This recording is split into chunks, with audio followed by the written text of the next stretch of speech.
नमस्कार दोस्तों, प्रज्ञावाणी YouTube channel में आप सभी का स्वागत है। प्रस्तुत है भारत भाग्य विधाता पार्ट 4। दिव्य चेतना का हस्तक्षेप। बांग्लादेश में चल रहे संग्राम का भारत पर भी प्रभाव पड़ा। जो लोग उत्पीड़न और दमन का मुकाबला नहीं कर सके या जिनके लिए स्थितियां दूभर हो उठी, वे भारत आने लगे। यहां आते जा रहे लोगों की संख्या कुछ हजार, हजार से लाख और लाख के बाद करोड़ होती हुई 2 करोड़ से ऊपर पहुंच गई। इतने लोगों की देखभाल का जिम्मा भारत सरकार को उठाना पड़ रहा था। साधन उन दिनों बेहद कम थे। उन्हें निचोड़कर और यहां के नागरिकों पर अतिरिक्त कर लगाकर किसी तरह शरणार्थियों की व्यवस्था की जा रही थी।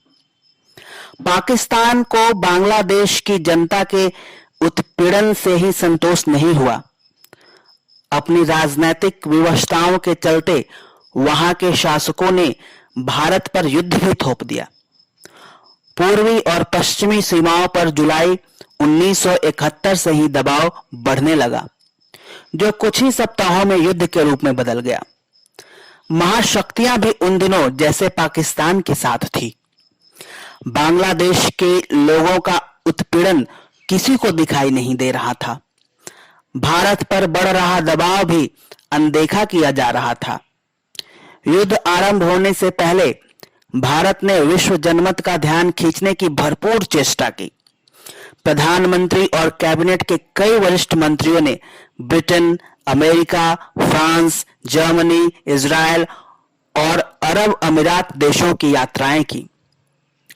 वहां के शासकों को वस्तु स्थिति से अवगत कराया, लेकिन कोई अंतर नहीं पड़ा। किसी ने भी पाकिस्तान के शासकों को समझाने की कोशिश नहीं की।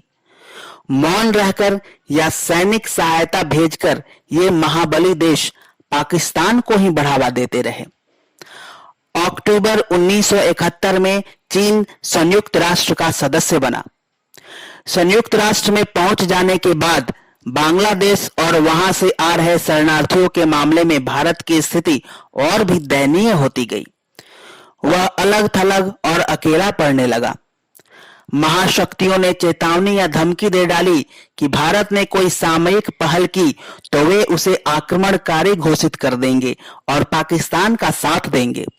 यही नहीं, भारत को दी जाने वाली सभी सहायता भी बंद कर दी जाएंगी। भारत के सामने पड़ोसी पाकिस्तान के उद्धत आतंक या तांडव को सहन करने के सिवा कोई उपाय नहीं बचा था। सोवियत संघ के अलावा भारत के पक्ष में कोई नहीं था, लेकिन इस महादेश की भी अपनी विवशता थी। भौगोलिक दूरी और राजनीतिक विवशताओं के चलते वह चाहकर भी पहल नहीं कर सकता था। कुल मिलाकर भारत की स्थिति एकाकी, असहाय और निरीह हो गई थी। पूर्वी सीमाओं पर तो पाकिस्तान ने अघोषित जंग छेड़ ही रखी थी। दिसंबर का पहला सप्ताह शुरू हुआ ही था कि पश्चिमी सीमा पर भी हमला कर दिया गया। भारत के सामने उस आक्रमण का जवाब देने और युद्ध घोषित करने के सिवाय कोई चारा नहीं रह गया। युद्ध घोषित हुआ। पूर्वी और पश्चिमी सीमाओं पर घमासान छिड़ने लगा। 2-3 दिन में ही पाकिस्तानी सेना के पांव उखड़ने लगे। वह पीछे हटने लगी। बांग्लादेश के मोर्चे पर प्रतिपक्षी सेना का दबाव कम पड़ने लगा और भारतीय सेना आगे बढ़ती दिखाई दी तो आक्रांता के साथ खड़े देशों ने पहल की। पहल पाकिस्तान के पक्ष में ही थी। इस पहल का नेतृत्व अमेरिका कर रहा था। संयुक्त राष्ट्र की सुरक्षा परिषद में मामला ले जाने की तैयारियां की जाने लगी। इन तैयारियों का उद्देश्य किसी देश पर नैतिक दबाव डालना ही होता है। अमेरिका इस तैयारी पर ही ठहरा नहीं रहा। उसने सामरिक दबाव भी बढ़ाया और 7वें जहाजी बेड़े का रुख हिंद महासागर की ओर करने के आदेश दे दिए। उस समय तक यह संसार का सबसे बड़ा जहाजी बेड़ा था, जिस पर युद्धक विमान, प्रक्षेपास्त्र, विमान भेदी तोपें, हवा में मार करने वाली मिसाइलें और पर्याप्त गोला बारूद से लैस सैनिक टुकड़ियां थी। सामर्थ्य की दृष्टि से सातवां बेड़ा इतना सक्षम था कि भारत पाक युद्ध की स्थिति उलट सकता था। तब भारत की नौसेना इतनी सक्षम नहीं थी कि बेड़े को ध्वस्त कर सके या उसके मुकाबले देर तक टिकी रह पाए। भारत पाक युद्ध ने घमासान रूप ले लिया तो निर्णय हफ्ते 10 दिन के भीतर ही हो जाना तय था। निर्णायक स्थितियां बन रही थीं, लेकिन सातवें बेड़े का मोह हिंद महासागर की ओर होने के बाद स्थितियां दूसरा ही रुख ले रही थीं। रुख बदलती स्थितियों से न केवल भारत सरकार बल्कि बांग्लादेश की मुक्ति वाहिनी, वहां के नागरिकों और भारतीय जनमानस में भी चिंता की लहर दौड़ गई थी। अजीब सी भयावह स्तब्धता छाई जा रही थी। 5 दिसंबर 1971 तक यही समाचार आ रहे थे कि सातवां बेड़ा भारत की समुद्री सीमा के समीप आ गया है। ताजा बुलेटिनों में यह दूरी घटती ही सुनाई देती थी। आकाशवाणी के समाचार बुलेटिनों में सातवां बेड़ों की हलचलों के बारे में संपादित सूचनाएं प्रसारित की जाती थीं, ताकि लोगों का मनोबल बना रहे। ब्रिटेन की प्रसारण agency British broadcasting corporation BBC के प्रसारणों में बेड़े के बारे में ज्यादा जानकारियां होती थीं। 6 दिसंबर की रात और 7 दिसंबर की भोर तक बेड़े के भारतीय सीमा के करीब और करीब पहुंचने का समाचार आए। दिसंबर सन 1971 का 7वां तारीख सूर्य उदय होने के बाद की पहली खबर थी कि बेड़े ने अपना रुख बदल दिया है और वह भारतीय सीमा से दूर खिसकने लगा है। क्या हुआ? रातों रात स्थितियां कैसे बदल गईं? कोई कूटनीतिक पहल नहीं, विश्व जनमत का कोई दबाव नहीं। अमेरिकी शासन व्यवस्था को बारीकी से समझने वाले बताते हैं कि इस स्तर पर पहुंचने के बाद वहां का सुरक्षा मुख्यालय पेंटागन अपना निर्णय कभी नहीं बदलता। जहाजी बेड़ा रवाना होने के बाद वापस लौटने का उदाहरण अमेरिकी इतिहास में एक भी नहीं है। सेनाओं के कूच करने, युद्ध की घोषणा होने और समर शुरू होने के बाद तुरंत वापसी या विराम होने की घटनाएं दूसरे देशों में भी नहीं घटी हैं। अमेरिकी प्रतिरक्षा मंत्रालय ने रातों रात निर्णय क्यों पलट दिया? युद्ध रोकने, बंद करने अथवा आक्रमण वापस लेने जैसे विलक्षण फैसले का अधिकार अमेरिकी राष्ट्रपति को ही है।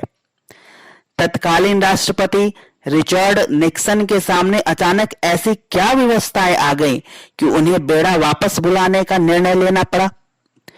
अमेरिकी मामलों के विशेषज्ञ विश्लेषक इस प्रश्न का उत्तर आज तक नहीं ढूंढ पाए हैं। क्या कोई दैवी हस्तक्षेप हुआ? श्रद्धालु जनों के मन में उस समय भी जिज्ञासा थी।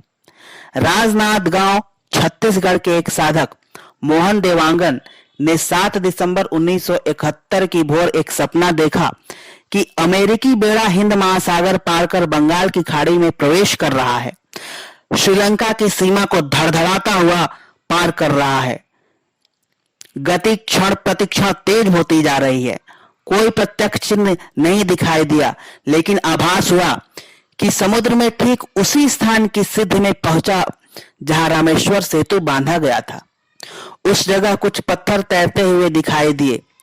पत्थरों पर राम नाम खुदा हुआ था।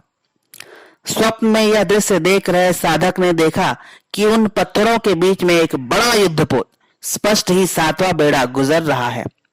अचानक जैसे बिजली कौंधती है और समुद्र का सीना चीरकर एक हाथ मुट्ठी बांधे प्रकट होता है। पहले मुट्ठी बाहर आती है, फिर कलाई और कोहनी तक बाहर आते हुए हाथ की ऊंचाई आकाश छूने लगती है। मुट्ठी खुलते ही पंजा चौड़ा होता दिखाई देता है और धीरे से युद्धपोत को ढक लेता है।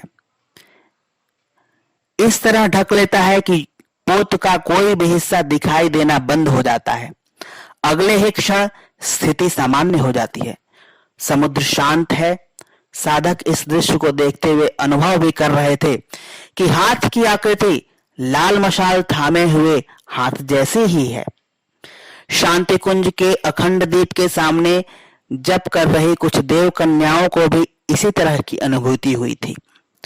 सातवें बेड़े के वापस जाने की खबर प्रसारित होने से पहले वंदनीय माता जी ने प्रणाम के लिए आए साधकों से कहा था, अब खतरा टल गया है। इस युद्ध में भारत की जीत सुनिश्चित है।